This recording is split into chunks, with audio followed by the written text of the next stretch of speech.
उलमा इकराम, काबिल एहतराम बिशप साहिबान, पंडित साहिबान, अखिली बरदरी के भाइयों और बहनों, मुअज़्ज़ज़ ख़वातीन और हज़रात, अस्सलाम अलैकुम। मुझे हर साल जब ये तकरीब यहाँ पर रूनुमा होती है तो मुझे बड़ी खुशी होती है कि वो वादे जो पाकिस्तान के एतबार से कायद आज़म ने किए थे अक़लियती बरादरियों के साथ, वो वादे पूरे करने का और उस पर एक मोहर लगाने का कि सिर्फ यही नहीं कि आइन और क़ानून के अंदर ये चीज़ें मौजूद हैं, हम ये नियत करते हैं कि इसको हम प्रैक्टिस के अंदर, अपने अमल के अंदर इसको पूरा करेंगे। मुश्किलात होती हैं, कॉन्फ्लिक्ट्स होते हैं, कोई दुनिया का मुल्क नहीं जहाँ पर ऐसे कॉन्फ्लिक्ट ना हो, मगर उसकी खूबसूरती, एक अच्छे निज़ाम की खूबसूरती ये होगी कि वो कॉन्फ्लिक्ट फ़ौरन उससे निपटा जाए, जल्दी उसकी रिस्पॉन्स की जाए और हुकूमत, सरकार, अकाबरीन, उलमा इकराम और बिशप साहिबान और पंडित और सब लोग मिलकर ये पैगाम दें अपनी बरादरियों को कि ऐसा पाकिस्तान में नहीं हो सकता। इसके लिए ये ज़रूरी है, मैं आपको मिसाल देता हूँ बहुत सारी। ये लीडरशिप जो है ये ऊपर से आती है, ऊपर से मेरी मुराद के सरकार की तरफ से आती है। और वो मैं मिसाल आपको देता हूँ कि जैसे स्वीडन के अंदर वाक़यात इस्लामोफोबिया के एतबार से हुए, मैं आज भी इस बात को बड़ा खुशाइन समझता हूँ कि वहाँ की प्राइम मिनिस्टर ने उसमें वो लीडरशिप दिखाई कि उस कौम को ये एहसास हुआ कि सारे मज़ाहिब के अंदर का प्रोटेक्शन और उस वक्त गलत तरफ भी ले जाया जा सकता है जज्बात के एतबार से। तो हुकूमत ने, न्यूजीलैंड की हुकूमत ने एक अच्छा रोल प्ले किया। पाकिस्तान के अंदर बहुत सारे मौक़ों पर माशाअल्लाह पिछले चंद सालों के अंदर, मैं समझता हूँ 8-10 सालों के अंदर इस बात का अहतमाम किया गया है कि अगर किसी बरादरी में कोई इंसिडेंट हो, कभी प्रॉपर्टी की बहस हो जाती है, कभी रास्ते में झगड़ा हो जाता है, और इंसान की फितरत है कि इस झगड़े को परवान चढ़ाने के लिए वो मज़हब का रास्ता लेता है, शैतानी कैफियत में लेकर आता है। तो पाकिस्तान में इमीडिएट रिस्पांस के तौर पर काम किया गया, बल्कि स्टेट ने जिम्मेदारी ली कि अगर किसी मंदिर को, किसी गुरुद्वारे को खुदा न खास्ता कोई नुकसान पहुँचे तो कोर्ट्स ने जिम्मेदारी ली कि वो सरकारी ख़र्चे पर उनको ठीक किया जाए। मैं समझता हूँ कि इसका मतलब कि पाकिस्तान की हुकूमत ने ये एहतमाम किया कि सब लोग सुख, चैन और अमन के साथ रहें।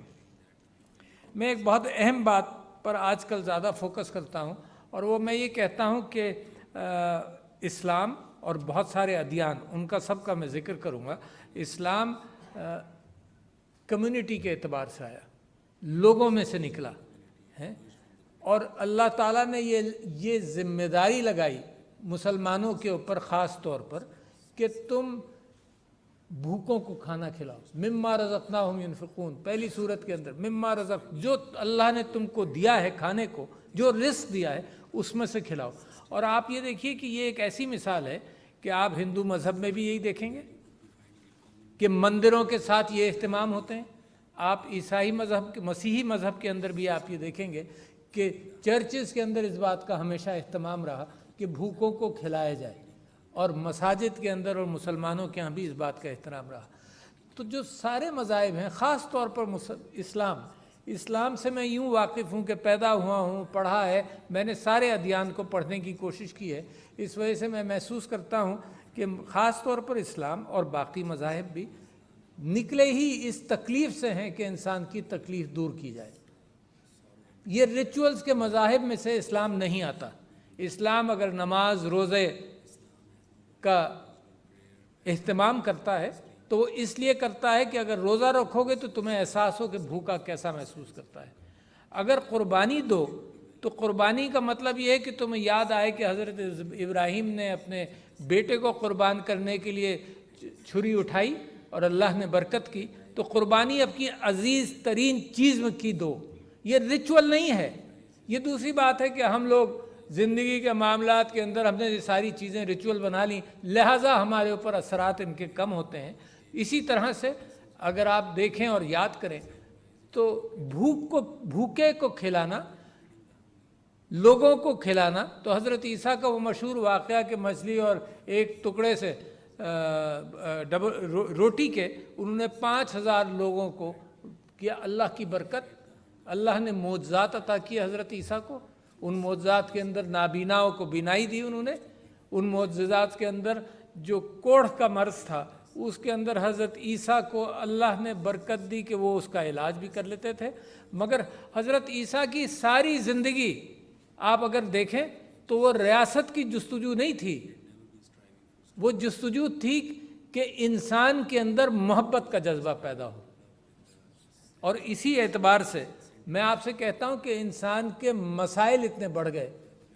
کہ اس وقت دنیا کو واپس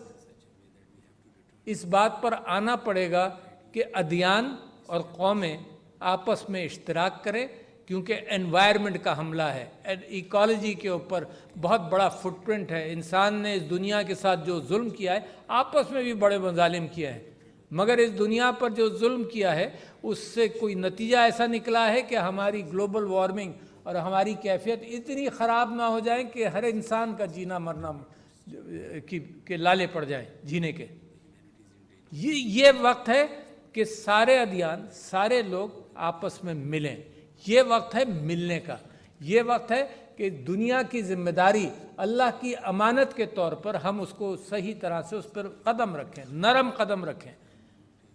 ورنہ جس انداز سے ہم نے دنیا کی برکات کو جس طرح سے ایکسپلائٹ کیا ہے، جس طرح سے غربت ہمارے یہاں بڑھی ہے انسانوں کے اندر، جس طرح سے ظلم اور زیادتی، جس طرح سے قتال ہوا ہے،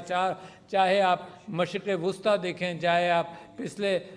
50 سال پہلے 60 سال پہلے کا یورپ دیکھیں، جس طرح سے آپ افریقہ کو دیکھیں، جس طرح سے آپ لیٹن امریکہ کو دیکھیں، جس طرح سے انسان نے قتل کیا ہے، اس کی بنیاد یہ ہے کہ ہر ریاست کے اندر ایتھکس اور موریلٹی الگ کر لی گئی، ریاست کے اندر سے ایتھکس اور موریلٹی نکال لی گئی۔ پھر اگر قوم یہ فیصلہ کرتی ہے کہ میرے لیے یہ بہتر ہے کہ وہاں میں جنگ کروں کسی چیز کو لینے کے لیے، تو اس کے لیے وہ منطق تلاش کر لیتا ہے۔